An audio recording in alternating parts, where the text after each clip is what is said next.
ရေရချေုံနဲ့စီးပွားဖြစ်ရင်ဘေးရင်ဆရာငမွဲမရှိဘူး မှန်လားပါဗျာ ရှင်းလား ရှင်းပါတယ်ဗျာ သဘောပေါက်သလား ဟုတ်ပါတယ်ဗျာ ရေရလေးချေုံဓာတ်ရိုက်တဲ့ဆင်လှုပ်ယုံနဲ့ကျမ်းမာရေးကောင်းလာမယ်ဆိုဆရာဝန်တွေဖယ်လိုက်တော့ မှန်လားပါဗျာ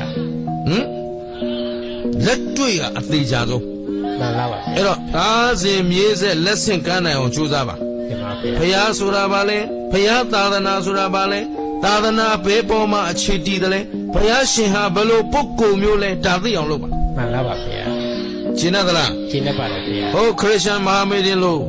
တို့ကကယ်တင်ရှင်ဝါဒကိုလက်ကင်ထားတဲ့လူတွေလား မဟုတ်ရပါဘူးဗျာ ကယ်တင်ရှင်မျောနေတဲ့ပုဂ္ဂိုလ်တွေလား မဟုတ်ရပါဘူးဗျာ အဖျားတကဖျားတဲ့တော့တို့ဖျားအညံ့ဆုံးပဲဒါပေမဲ့အညံ့ဆုံးဖျားကိုပဲတို့ကအမျက်နှိုးဆုံးပဲ မှန်လားပါဗျာ